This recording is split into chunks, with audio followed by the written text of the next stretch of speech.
Hola, mi nombre es Javier Yuk y este objeto de aprendizaje es uso de shaders en Cycles.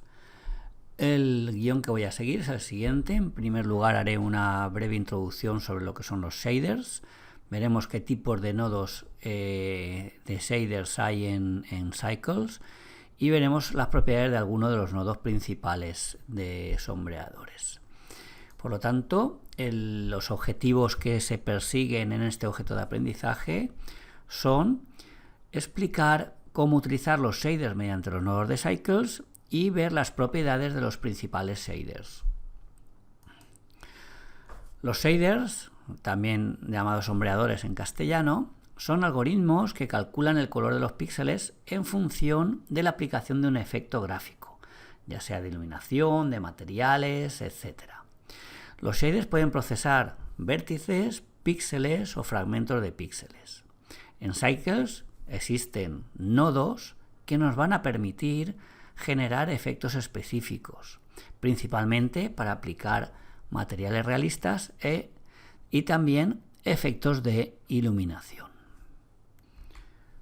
Los tipos de shaders o sombreadores que permite aplicar Cycles son los que aparecen en esta imagen. Los principales pues son los reflectivos, los de vidrio, los de emisión, los difusos, etc. Vamos a ver ahora en la aplicación en Blender cómo aplicar algunos de ellos. Vamos a partir de una escena muy básica en la que tenemos a Susan y un plano y una fuente de luz que es una fuente de luz cónica, como vemos aquí en la escena. En primer lugar, si tenemos a Susan seleccionada, vemos que no tiene ningún material. Si le damos a añadir, vemos aquí en el editor de nodos que automáticamente nos añade un color difuso. ¿Vale? El color difuso es el color propio del objeto. Si ahora, por ejemplo, lo más básico siempre sería tener un material que tenga una parte difusa y una parte especular, pues lo que deberíamos hacer es añadir una mezcla de sombreadores.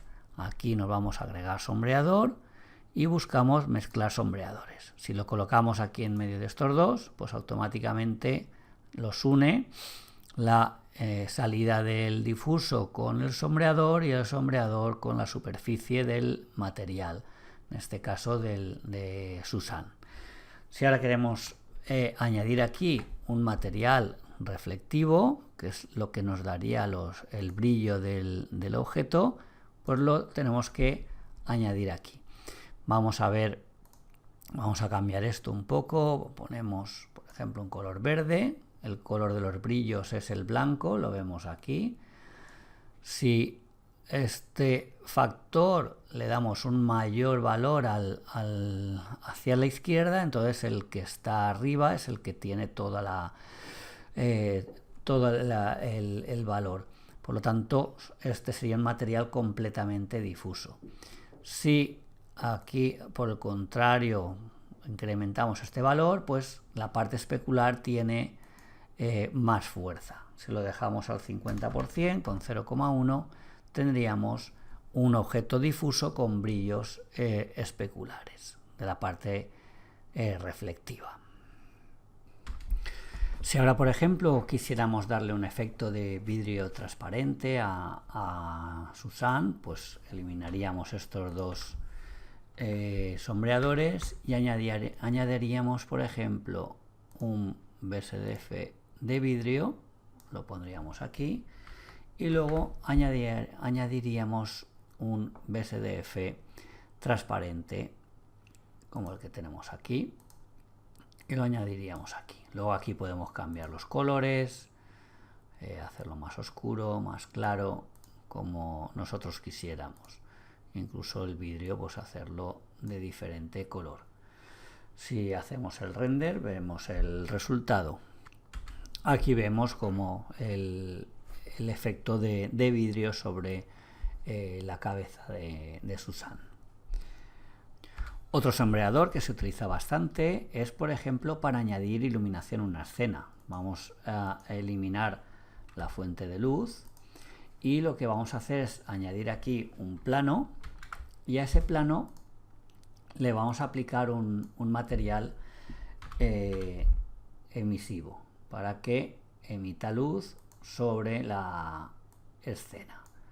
Vamos a ponerlo en la posición correcta, vale, más o menos así, y ahora pues le añadimos un material que inicialmente nos aparecerá el material difuso, y vamos a añadir aquí el material sombreador, que es el emisivo, ¿vale? Aquí emisión, lo añadimos aquí a la superficie, y ahora vemos cómo el efecto que este tiene sobre los objetos. Vale, vamos a aplicar una rotación, y ahora vamos a darle una mayor intensidad, le damos un valor de emisión 10, vemos cómo va incrementando ahí la iluminación de la escena. Si le damos 100, vemos las sombras cómo van cambiando. También pues a lo mejor sería interesante a Susan aplicarle otro tipo de material. Muy bien, así se ve mejor el efecto. Si le ponemos un material difuso y especular, vemos aquí mejor cómo cambia el efecto de esta nueva fuente de luz, que realmente es un plano al que le hemos aplicado un material emisivo. También podemos hacer el render y ver cómo... Vemos, por ejemplo, como el efecto de la sombra de Susan es mucho más realista que si se utiliza una fuente de luz clásica, de tipo foco o puntual, de las que tiene Blender. En resumen, en este objeto de aprendizaje hemos visto cómo los shaders permiten generar efectos de iluminación y de materiales que son mucho más realistas que en el motor interno. Cada uno tiene sus propios parámetros y se pueden combinar para conseguir infinidad de efectos.